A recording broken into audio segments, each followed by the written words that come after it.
बिस्मिल्लाहिर्रहमानिर्रहीम अस्सलाम वालेकुम। लो जी बच्चों, हमने स्मार्ट सिलेबस जो था उसके निशान लगा लिए मैथ के, बाकी भी आ रहे हैं इंशाल्लाह वीडियोस। अब उसके बाद मोस्ट इम्पॉर्टेंट काम यही है कि हमें तैयारी कैसे करनी है। पेपर की स्कीम पहले वो मुश्किल से शेयर करते थे, अब ये साथ ही उन्होंने शेयर कर दिया, जो कि बहुत अच्छी बात है, क्योंकि बच्चों को पता होगा कि हमें कहाँ कहाँ से पढ़ना चाहिए, कहाँ से नहीं, क्योंकि ज़ाहिर है बाज़ औक़ात सारी बुक जो है तैयार करनी मुश्किल हो जाती है। तो चले देखते हैं कि इसमें पेपर किस तरह से आएगा, क्या होना है। तो देखें, हम कह रहे हैं जी हमारा जो पेपर है वो 100 नंबर का होना है, 100 मार्क्स का पेपर होगा। उसमें से 20 नंबर MCQs के होंगे, ऑब्जेक्टिव जिसको हम कहते हैं, और 80 नंबर जो है वो सब्जेक्टिव होंगे, जो ज़ाहिर है शॉर्ट और लॉन्ग सवाल बनते हैं। टोटल पेपर हमारा होगा 3 घंटों का। 3 घंटे हमें दिए जाएंगे, उसमें से 30 मिनट्स जो हैं वो ऑब्जेक्टिव के लिए, MCQs के लिए। उसमें से ज़ाहिर है 20 हमने MCQs अटैम्प्ट करने हैं आधे घंटे में। तो एक MCQ के लिए आपके पास 1.5 मिनट होना है। तो ज़ाहिर है उस तरह हिसाब से हम करेंगे। और एक और मसला ये है कि हमारे MCQs उसने बुक में बनाए ही नहीं हुए, तो वो हमें खुद से रेडी करने पड़ेंगे। तो वो इंशाल्लाह करते हैं, क्योंकि बने हुए है नहीं है तो खुद से बनाने पड़ेंगे। तो इंशाल्लाह बनाते हैं उनको चैप्टर वाइज, और उनकी वीडियोस बनाते हैं और आप तक पहुंचाते हैं। दूसरा जो है सब्जेक्टिव हमारा जो है वो 2.5 घंटे हमें दिए जाएंगे शॉर्ट और लॉन्ग करने के लिए।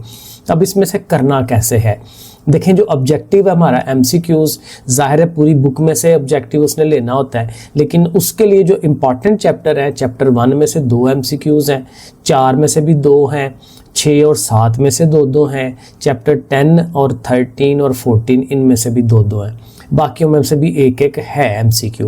तो MCQs के लिए तो ओवरऑल जो है वो तैयारी होनी चाहिए, अगर MCQs को हमने रेडी करना है। तो इंशाल्लाह इसकी वीडियोस बनाते हैं और उसको तैयार करते हैं। तो एक नंबर का MCQ है, 20 नंबर आपके बनेंगे यहाँ से। अब ये समझने वाली बात है जो शॉर्ट क्वेश्चन है। अब शॉर्ट क्वेश्चन के लिए पहले भी ऐसे ही होता था, 3 अलहदा से पोर्शन बनते थे, क्वेश्चन 2, 3 और 4। तो अभी भी इसी तरह से है। अब क्वेश्चन नंबर 2 में 12 शॉर्ट क्वेश्चन वो देगा, और उनमें से आपने 8 अटैम्प्ट करने हैं। और ज़ाहिर है 2 नंबर का है, तो 8 2 बार 16, तो 16 नंबर आपको यहाँ से ये देखें उसने बताया हुआ है। अब ये पहले 5 चैप्टर जो है ना, उनको मिला के ये वाला पोर्शन बनता है। अब इसमें से 8 चूँकि करने हैं, तो देखें चैप्टर 1 में से 4 शॉर्ट सवाल है। चैप्टर 1 जो है शॉर्ट सवाल के लिए मोस्ट इंपॉर्टेंट आपका हो गया, क्योंकि आधे सवाल तो आपको चैप्टर 1 से ही मिल रहे हैं। उसके बाद चैप्टर 4 में से भी आपको 3 सवाल मिल जाते हैं, ठीक है। तो 3 उधर से हैं, बाकी 2 में से 2 हैं, 3 में से 2 हैं, और 5वें में सिर्फ 1 है।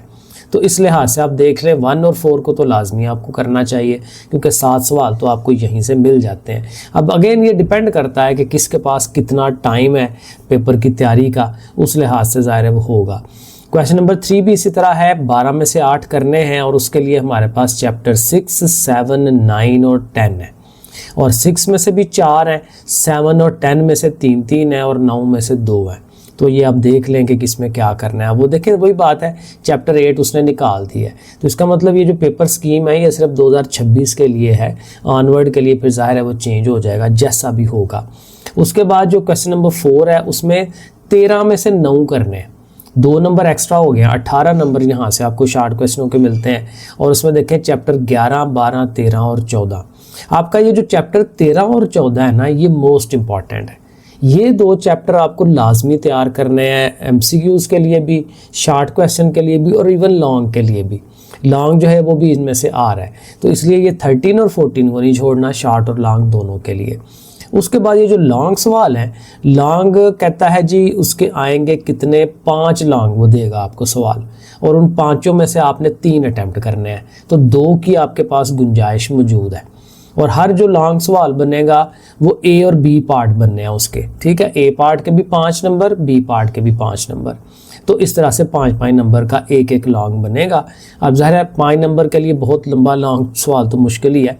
बहरहाल अब क्वेश्चन नंबर 5 जो है लॉन्ग सवाल वाला, एक आएगा पार्ट यूनिट 1 में से, और एक पार्ट यूनिट 2 या 3 में से। अब ये समझने वाली बात है, क्योंकि ये इस सवाल को अटैम्प्ट करने के लिए आपको 3 चैप्टर रेडी करने हैं लॉन्ग सवाल के लिए, जो कि मुश्किल हो जाएगा। तो ये अगेन जिन्होंने स्किप करने हैं वो इस वाले को स्किप कर सकते हैं। क्वेश्चन नंबर जो 6 है वो भी यूनिट नंबर 4 में से एक पार्ट आना है, तो 5 या 9 में से एक पार्ट आना है, ठीक है। अब ये भी 3 चैप्टर आपको रेडी करने पड़ेंगे, लेकिन ये जो क्वेश्चन नंबर 7, 8, 9 है ना, आपको इसको मेनली तैयार करना चाहिए, क्योंकि क्वेश्चन नंबर 7 जो है यूनिट 6 और 7 से मिलकर बन रहा है। यूनिट 6 में से एक पार्ट लाजमी होगा, 7 में से एक पार्ट लाजमी। इसी तरह ये जो क्वेश्चन नंबर 8 है उसका भी यूनिट 10 में से एक पार्ट है और 12 में से एक पार्ट है, और 13 और 14 का एक एक पार्ट है। तो ये वाला जो पोर्शन है ना, ये ज़्यादा अच्छा है लॉन्ग के लिए, ठीक है। तो यूनिट 6 से लेके यूनिट 14 तक इनको आप देख सकते हैं कि ये आपके लॉन्ग के लिए ये जो 6 चैप्टर्स हैं इनको आप तैयार कर लें। तो ये हमारा एक ओवरऑल तरीका है, काम है। उसके बाद ये उसने देखें बना के दिया हुआ हमारे पास मॉडल पेपर कि किस तरह से बन के आएगा। तो अब ये ज़ाहिर है इसमें कोई ख़ास चीज़ तो है नहीं है, क्योंकि पेपर तो आपने पहले भी देखे हुए हैं किस तरह के होते हैं। तो बहरहाल ये आपके सामने है मॉडल पेपर, इसको आप देख सकते हैं, MCQs बने हुए हैं, ठीक है।